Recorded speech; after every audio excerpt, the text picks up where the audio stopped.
Olá, bom dia. A gente começa falando de oportunidade. Os pequenos negócios são um bom termômetro de como anda a economia. E a tirar pelo resultado do primeiro semestre, podemos dizer que o cenário econômico começa a reagir. Em Minas, nos primeiros 6 meses do ano, as pequenas e microempresas voltaram a contratar muito mais que as médias e grandes, segundo pesquisa do Ministério do Trabalho. Mas quais os setores que estão contratando mais? Veja na reportagem a seguir. Carolina é líder de atendimento na Alugator, uma startup que aluga câmeras e equipamentos fotográficos próprios e de terceiros.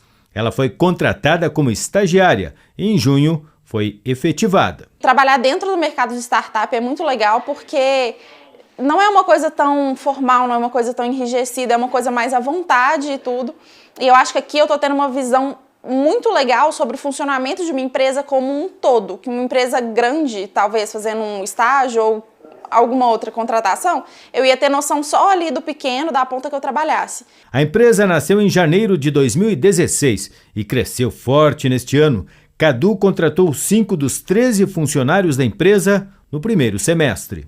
À medida que você começa e vai vendo o quão difícil é, né, o tanto de entraves que as empresas têm e que é difícil mesmo entender como se cria um negócio e se escala um negócio, ainda mais nessa velocidade que a gente cresce, né, é realmente um motivo de orgulho, assim, a gente conseguir gerar esse resultado e a gente conseguir trazer mais gente para dentro, ter uma equipe maior, né, repleta de gente boa e tudo mais. As micro e pequenas empresas de Minas Gerais foram responsáveis pela geração de 79% dos empregos gerados no estado no primeiro semestre.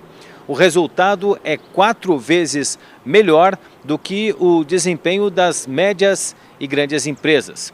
O saldo entre os empregos gerados, as admissões e as demissões no período nas pequenas empresas é de 67.083 vagas. Este é o melhor desempenho entre janeiro e junho dos últimos 5 anos. As MP, elas têm esse destaque positivo e elas servem como um termômetro da economia.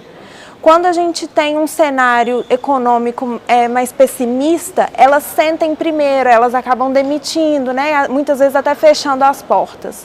Quando a gente vê que esse cenário está melhorando um pouquinho, então as MPE vão começar a contratar, vão entrar no sentido inverso, né? As micro e pequenas empresas que mais contrataram estão nas regiões Sul e Central do estado, com um total de 30.419 vagas. O menor saldo foi registrado nas regiões do Jequitinhonha e Mucuri, com apenas 1.245 postos de trabalho. Os setores que mais contrataram foram de agropecuária, extração vegetal, caça e pesca, com um saldo de 27.600 vagas. O setor de serviços registrou diferença de 26.600 postos de trabalho. Em contrapartida, o desempenho do comércio ficou com saldo negativo. Foram 5.912 vagas a menos. Quando um motorista bate em um poste de iluminação e causa algum tipo de dano ao equipamento, ele pode ser obrigado a arcar com os custos do conserto. Veja na reportagem de Silvana Monteira. Dados da CEMIG, Companhia Energética de Minas Gerais, mostram que em 2018 houve mais de 3.200 batidas de veículos em postes.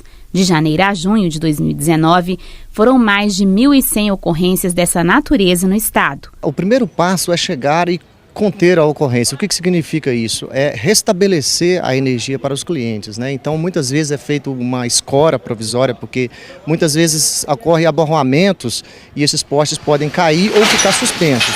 E, posteriormente, ocorre uma substituição definitiva, como está acontecendo aqui agora. Esses postes estavam escorados provisoriamente e agora estão sendo trocados definitivamente.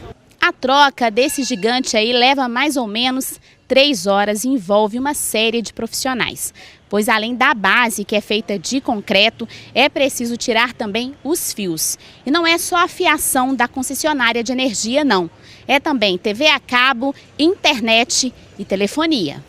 Além do tempo da troca, o prazo para o restabelecimento de todos os serviços é de 7 horas. O custo com a mudança do equipamento fica em torno de R$ 3.600, valor que a empresa vai cobrar do responsável pela batida. Então a orientação realmente é que o agente causador procure a empresa e procure sanar e resolver as pendências financeiras decorrentes desse prejuízo desse aborramento dos postes. E se não, a empresa pode procurar, pelos seus meios jurídicos, pode ir atrás desses agentes, dessas pessoas e pleitear, né, o ressarcimento desses valores. Mas será que o cidadão é mesmo obrigado a pagar essas taxas? Digamos que dá batida num poste.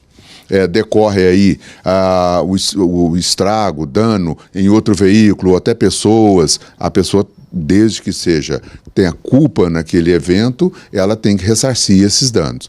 Então, essa cobrança que a concessionária, no caso nosso, é uma só, a concessionária de serviço público, que é a CEMIG, ela tem esse dano no poste, ela pode se ressarcir através da cobrança desses valores que alguém deu causa. Além dos transtornos causados à população pela interrupção dos serviços, a empresa de energia estima uma perda anual de 10 milhões de reais. Ninguém ganha com isso, todo mundo, inclusive o agente, a gente compreende que o agente não bate por querer, mas há de se enfatizar a necessidade a importância da atenção, porque o prejuízo ele é certo para todas as pessoas. Em alguns casos, o cidadão pode recorrer da cobrança. A questão da responsabilidade civil, ela decorre do ato ilícito. Se eu bato num poste, o poste está lá parado.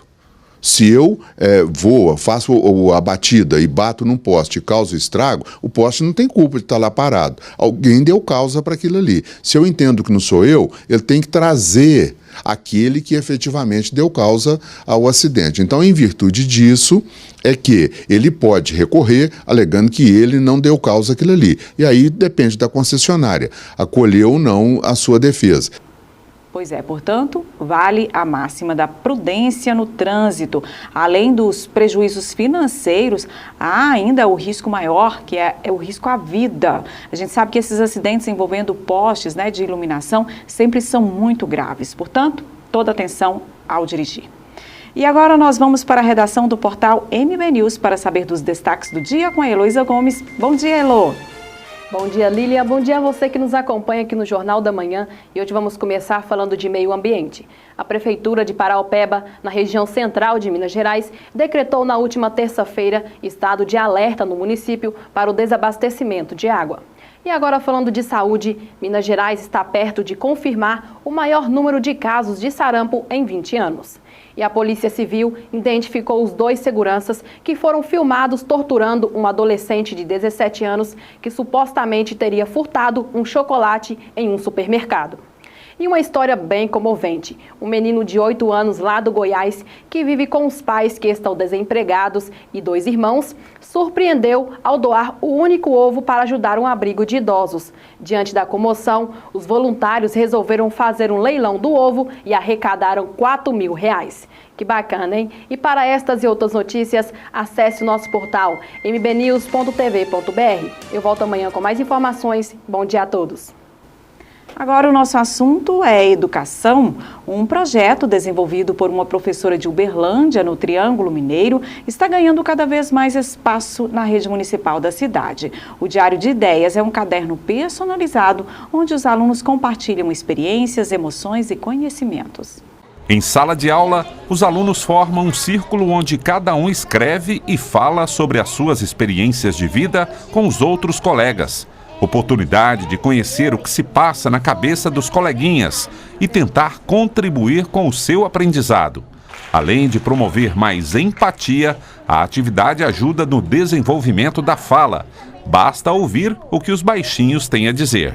Eu acho ele muito legal, por causa que a gente também tem que ajudar o nosso colega, por causa que talvez ele pode estar passando por alguma coisa muito ruim. A gente expõe para fora o que a gente acha de ruim, o que a gente acha de bom. Isso é um jeito muito legal da gente compartilhar alguma coisa no nosso diário. O projeto Diário de Ideias, idealizado por esta professora da Escola de Educação Básica da Universidade Federal de Uberlândia, foi implantado desde o início deste ano também na Escola Municipal Josiane França, no Jardim Canaã.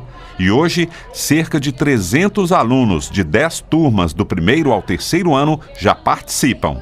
Em 2020, outras 10 escolas municipais irão incorporar o método à grade escolar. O objetivo desse projeto é oportunizar às crianças um espaço-tempo para o registro da leitura e da escrita de mundo, trazendo para a sala de aula essa leitura e essa escrita, entrelaçando todas as experiências das crianças com o trabalho realizado em sala de aula. Para as educadoras, o Diário de Ideias é um complemento educacional que tem despertado o interesse dos alunos não só para o aprendizado em si, mas também pela boa convivência com os colegas e familiares. Eu percebi que elas se tornaram mais autônomas, crianças que não se posicionavam antes, agora falam de si, falam do que está ao redor, observam mais, têm maior nível de concentração. A escrita melhorou porque como eles registram, tanto através de desenho, figura, mas também a própria produção de texto em casa, no Diário de Ideias, eles ganharam gosto pela escrita também na escola e fora da escola, né? Recentemente, a editora da Universidade Federal de Uberlândia convidou a professora Luciana a publicar um livro sobre o Diário de Ideias. O objetivo é que esse livro sirva como base para que professores da rede municipal de ensino sejam multiplicadores do projeto. Nós estamos organizando esse livro, ele deverá ser lançado agora em outubro, novembro. É um livro que conta a história desse projeto, bem como oportuniza aos professores conhecer como implementar este projeto no cotidiano da sala de aula, mas também como autores desse processo.